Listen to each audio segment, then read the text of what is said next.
Hello, and welcome back to GTS Reviews. This is Master Grade Jess. It's been a while since I've reviewed something for you guys, but today we have a really cool package which was sent over by our awesome sponsor Gundam Hanger, so go check them out. I will leave a link down here on the screen where you guys can click on it.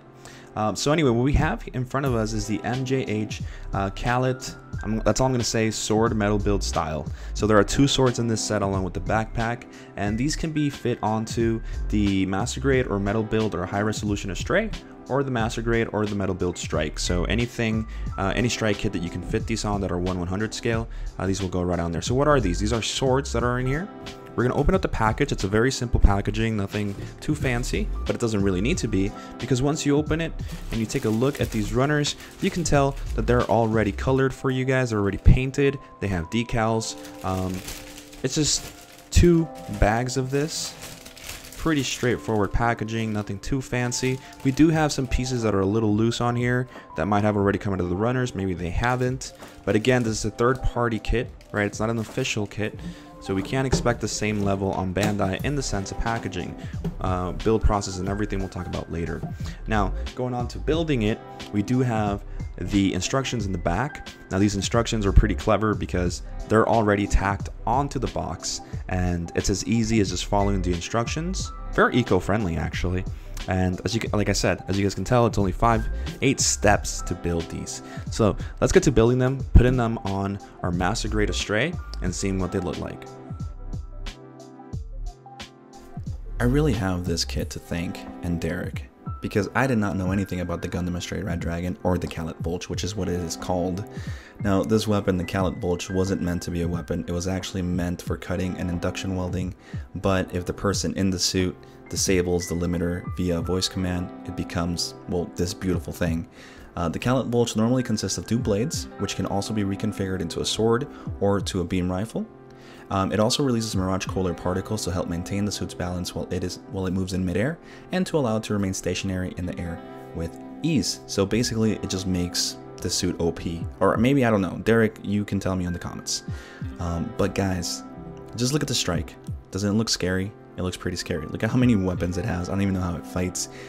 This weapon definitely reminds me of the Full Saber from the Quant. I don't know if that's just me. Let me know in the comments. But without any further ado, cue the B-roll footage.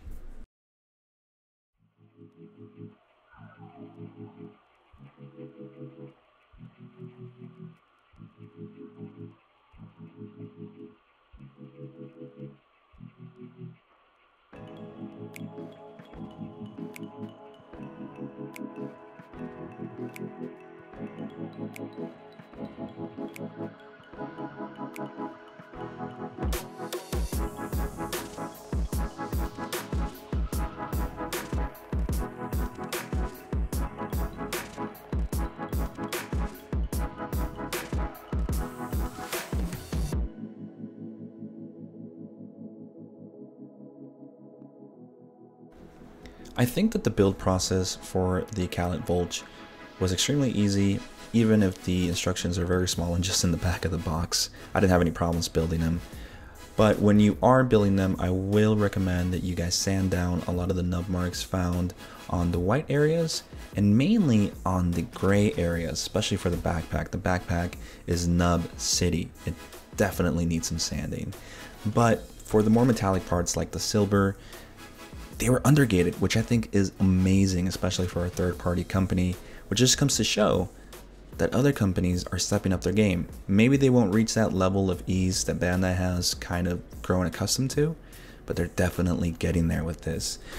Decals and details on this are beautiful, though if you look very, very, very closely, you will definitely see that some of the red spills over onto the white where it shouldn't. But again, you have to look at it with the magnifying glass.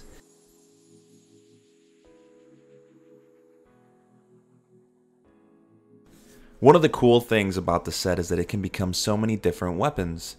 The only problem is that there is no way for a regular user like me to know that.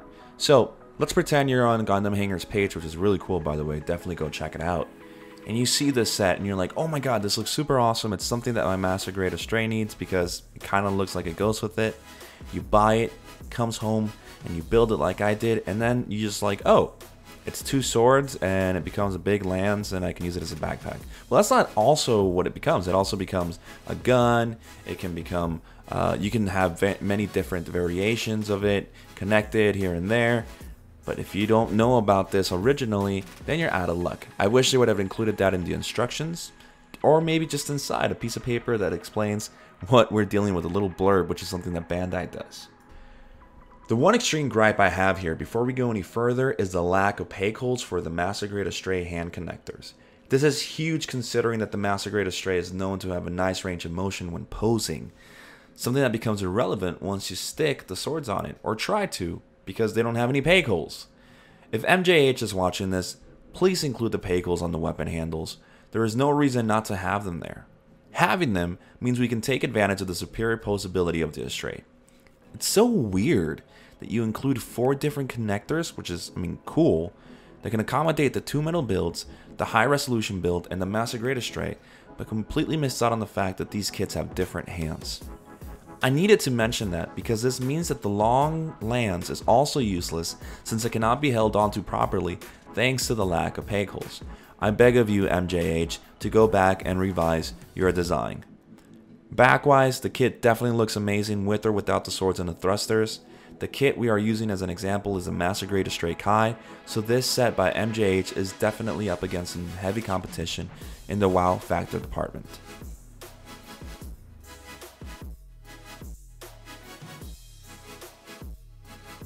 Is the M.J.H Caletvwlch metal sword set worth it? I believe it is, but, and that's a huge but, it would be miles better if the peg holes were on the handles for the swords. If you're okay with just using this set for a nice backpack, or maybe you want to use it and set it to your kit, which will just stand there like a statue, at the end of the day it'll still look beautiful, then go for it. If anything, I believe we can use this kit as an example of how good third-party companies are getting in quality, details, and accessories. The reason I say this is because the M.J.H set has a nice metal looking finish, awesome details, and a very easy building process. And honestly, it will look even better once it's paired up with the proper kit. If you're a hard Astray fan, check out Gundam Hangar to get yours today, and let us know what you think of it. This is Master Grade Jess signing out. Talk to you guys later.